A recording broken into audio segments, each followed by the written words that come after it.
বাংলায় চরম তাপপ্রবাহের সতর্কতা। মেদিনীপুর, বর্ধমান, পুরুলিয়া, বাঁকুড়া সহ কলকাতাতেও আগামী বেশ কিছুদিন পর্যন্ত জারি এই সতর্কতা। তাপমাত্রা পৌঁছতে পারে 48 ডিগ্রিতেও। এই পরিস্থিতিতে ঘরেও টেকার দায় হয়ে উঠছে সকলের জন্যেই। আর তাই ঘরোয়া পদ্ধতিতে ঘর ঠান্ডা রাখার 15টি সহজ উপায়। চলুন প্রকৃতির ক্ষতি না করে কিভাবে ঘর ঠান্ডা রাখা যায় জেনে নি বরং। 1. পুরনো আমলের বহু বাড়িতেই খসখস ঝোলানো হতো জানলায়। এখন অবশ্য সবার পক্ষে তা জোগাড় করা একটু হলেও শক্ত। তবে খসখস জোগাড় করতে না পারলেও এর বদলে মোটা চাদর জলে ভিজিয়ে খানিকটা শুকিয়ে নিয়ে অল্প স্যাঁতস্যাঁতে ভাবটা রেখেই পর্দার গায়ে সেঁটে দিতে পারেন। তাতে বাইরের গরম তাপের হাওয়া হালকা ভেজা চাদরে ধাক্কা লেগে ঠান্ডা বাতাস ছড়িয়ে দেবে। 2. ঘড়ির কাঁটা 10টা পেরোলেই ঘরের জানলা বন্ধ করে দিন। ভারী পর্দা লাগান জানলায়। পর্দা টেনে দিলে কিছুটা অন্ধকার হবে ঘর, তবে ঘরের তাপমাত্রা কমবে অবধারিত। 3.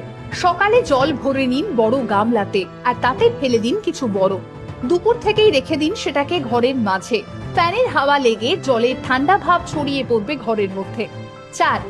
আরো সহজ উপায় খুঁজলে শাড়ি চাদর হালকা ভেজা অবস্থায় ঘরের মধ্যে দড়ি টাঙিয়ে মেলে দিতে পারেন। কিছুটা আরাম মিলবে তাতে। 5.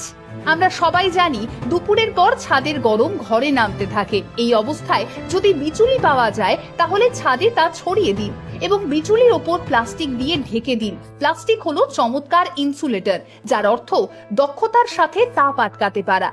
6. সম্ভব হলে আপনার বাড়ির রান্নাঘর বা বাথরুমে এক্সস্ট ফ্যান লাগান। তাতেও রান্নাঘর বা বাথরুমের গরম হাওয়া অনেকটাই বেরিয়ে যাবে। 7. দিনে জানলা বন্ধ রাখুন, সন্ধে থেকেই সেই জানলা খুলে দিন। এতে ঘরে হাওয়া চলাচল করবে বেশ ভালো। 8. অপ্রয়োজনীয় যন্ত্র বন্ধ রাখুন। Dish washer, washing machine, dryer, এমনকি মোবাইল চার্জার ইত্যাদি ছোটখাটো যন্ত্র ঘরের তাপমাত্রা বাড়ায়। 9. অনেকেই ঘরের মধ্যে গাছ লাগান ঘরের ভেতরটা সুন্দর করে সাজিয়ে তোলার জন্য, কিন্তু এই গাছ ঘরের ভেতরে তাপও শুষে নেয়। মানি প্লান্ট, অ্যালোভেরা, স্নেক প্লান্টের মতো গাছ ঘরে থাকলে ঘর অনেকটাই ঠান্ডা থাকে। 10. গরমের এই সময় ঘরে গ্যাসের ওভেন জ্বালালে ঘরের মধ্যে বাতাস আরো বেশি গরম হয়। তাই চেষ্টা করুন যতটা তাড়াতাড়ি সম্ভব রান্নার কাজ শেষ করে ফেলার। 11. রাতে শোয়ার আগে টাওয়েল ঠান্ডা জলে ভিজিয়ে নিজের পা দুটো ভালো করে মুছে নিন। শারীরিক অসুবিধে না থাকলে স্নানও করতে পারেন। 12. 3 থেকে 4 বালতি জল নিয়ে জানলার নিচে রেখে দিন। তাতে পর্দার নিচের অংশটা ডুবিয়ে দিয়ে চালিয়ে দিন ফ্যান। তার মধ্যে বাতাস এসে গোটা ঘর ঠান্ডা করবে। 13. সম্ভব হলে বাথরুমের দরজাও খোলা রাখুন। 14. এই গরমে বারংবার ফ্রিজের দ্বারস্থ হতেই হয় আমাদের, ঠান্ডা জল নেওয়া হোক কিংবা আইস কিউব। কিন্তু এভাবে বারংবার ফ্রিজ খোলা এবং বন্ধ করলে যন্ত্রাংশের ওপর চাপ পড়ে, ফলত বেড়ে যায় তাপমাত্রা, যার প্রভাব পড়ে ঘরের আবহাওয়াতেও। 15. সবচেয়ে প্রধান এবং গুরুত্বপূর্ণ উপায়, যাতে শুধু আপনার ঘরই নয়, আপনার পাড়া, আপনার শহর, আপনার দেশ, বলা ভালো এই গোটা পৃথিবী ঠান্ডা থাকবে। ঠিকই ধরেছেন, আপনার বাড়ির আশেপাশে যতটা সম্ভব গাছ লাগান।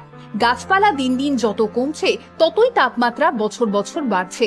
এসি কুলার কেনার হিড়িকও বাড়ছে, আর সাথে বাড়ছে গ্লোবাল ওয়ার্মিংও। তাই যত পারবেন গাছ লাগান। গ্রীষ্মের এই দাবদাহে খানিকটা স্বস্তি পেতে এই 15টি উপায় ব্যবহার করে দেখতেই পারেন। আচ্ছা, ঘর ঠান্ডা রাখতে এর বাইরেও কি আপনার জানা কোনো উপায় আছে? তাহলে সবার স্বার্থেই জানাতে ভুলবেন না কমেন্ট বক্সে।